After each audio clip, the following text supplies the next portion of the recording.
someone live among the dead?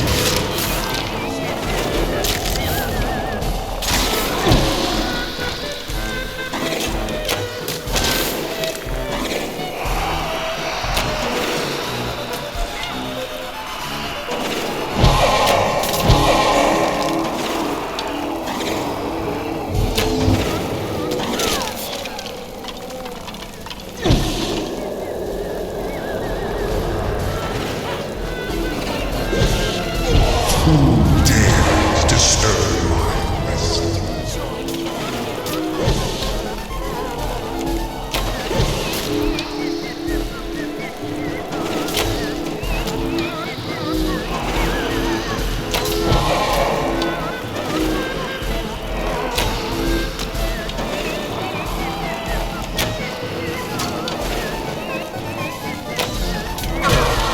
Pathetic immortal!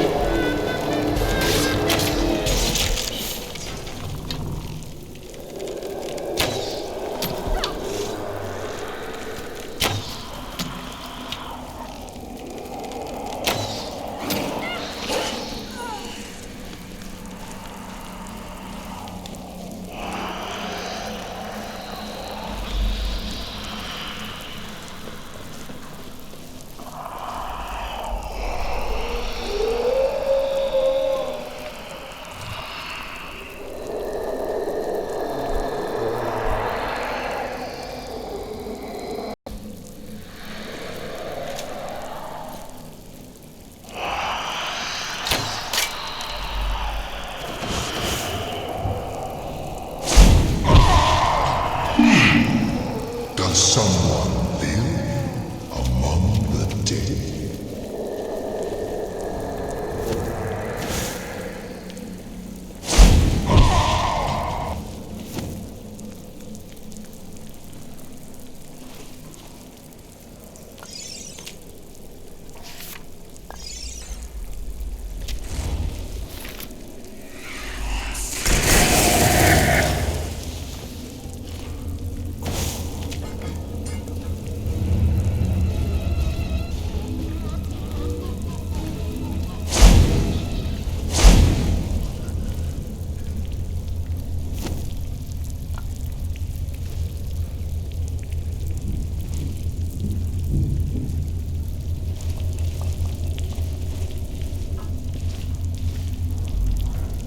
Yellow Book of Riddles, a series of riddles.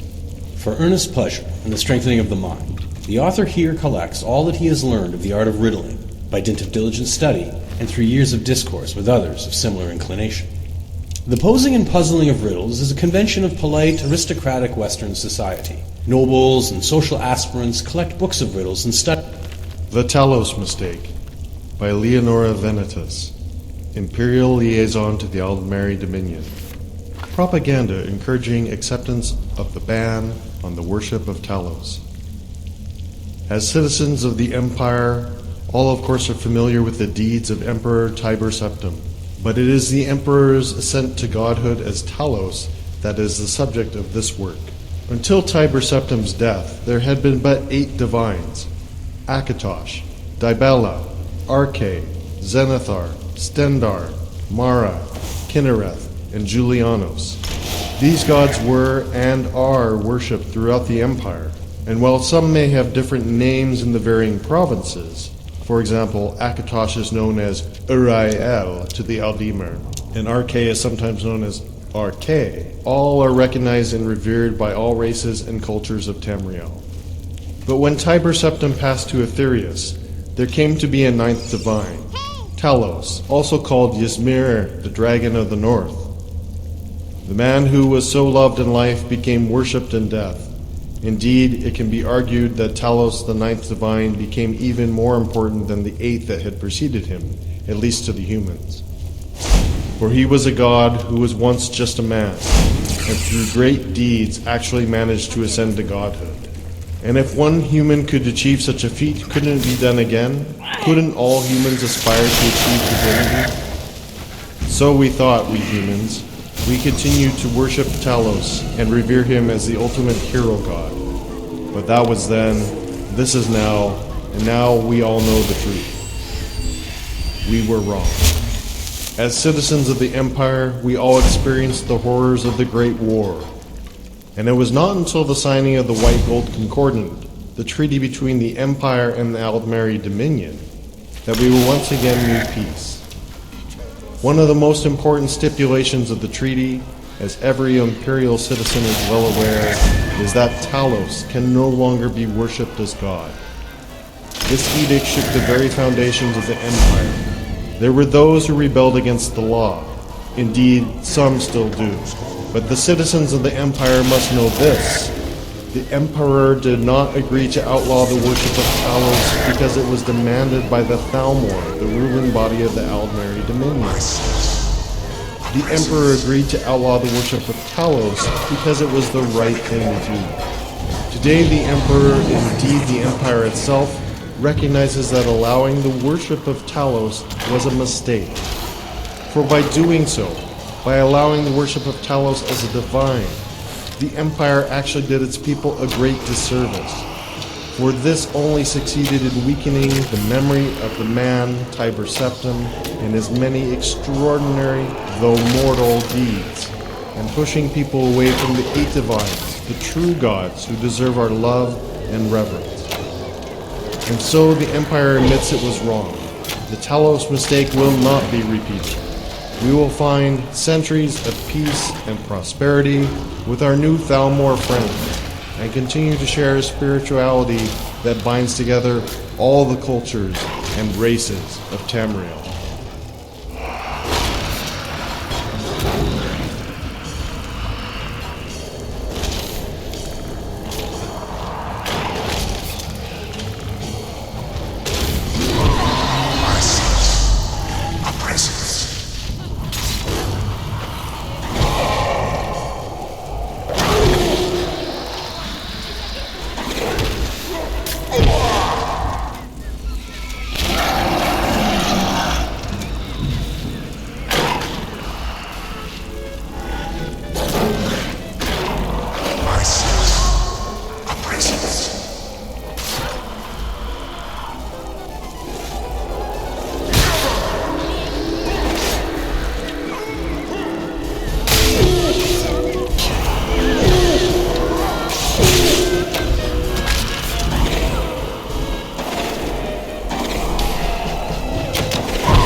Such an abrupt end to our game.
Darkest Darkness. In Morrowind, both worshippers and sorcerers summoned lesser Daedra, and bound Daedra as servants and instruments. Most Daedric servants can be summoned by sorcerers only for very brief periods, within the most fragile and tenuous frameworks of command and binding. This fortunately limits their capacity for mischief, Though in only a few minutes most of these servants can do terrible harm to their summoners as well as their enemies.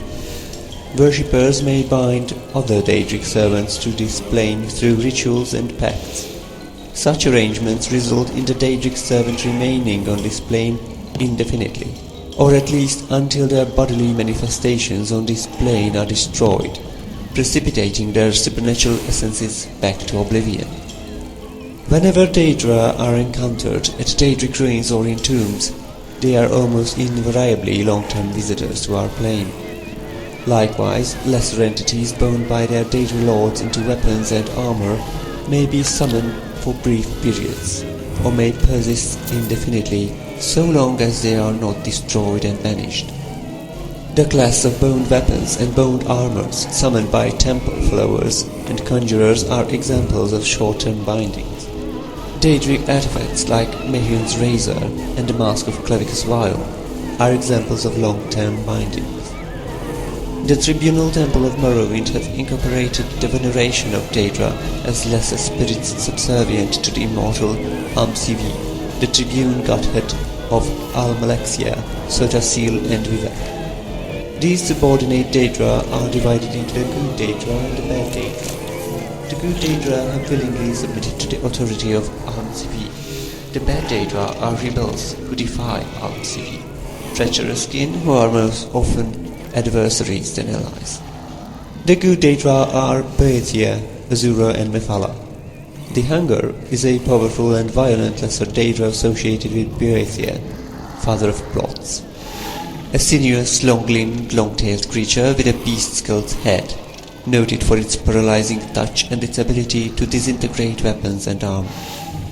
The Winged Twilight is a messenger of Azura, goddess of dusk and dawn.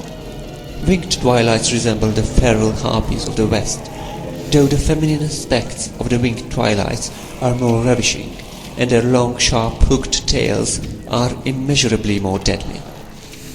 Spider Daedra are the servants of Mephala, taking the form of spider humanoid centaurs, with a naked upper head, torso and arm of human proportions, mounted on the 8 legs and armored carapace of a giant spider.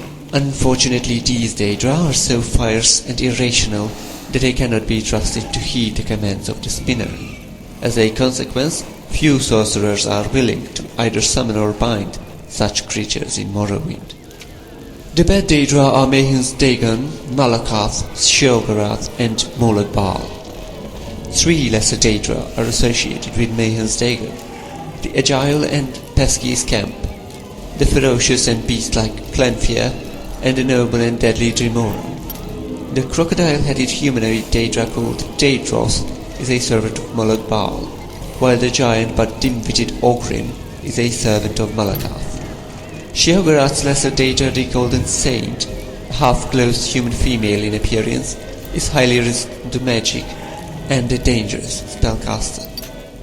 Another type of lesser Daedra often encountered in Morrowind is the Atronak, or Elemental Daedra.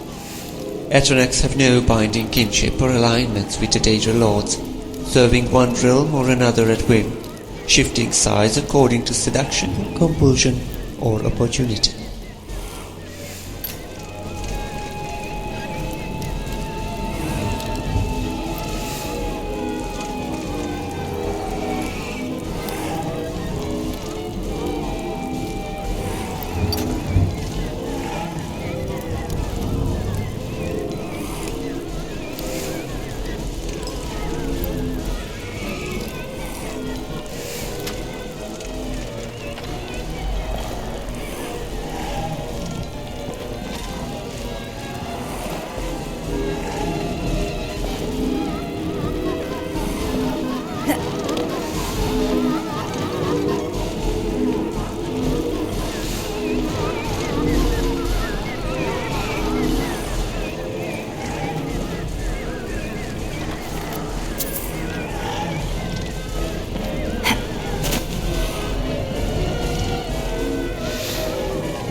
Tragedy in Black, the story of a youth summoning a Dremora. A folktale from the time of the Oblivion Crisis.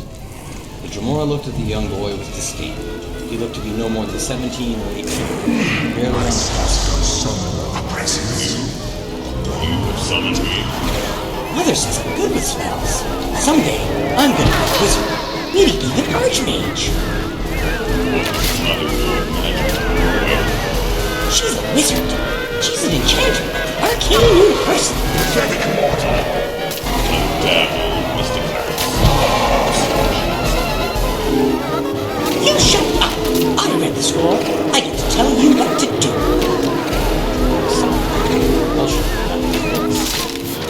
I want to know how to make a magic dress. I need it for her birthday.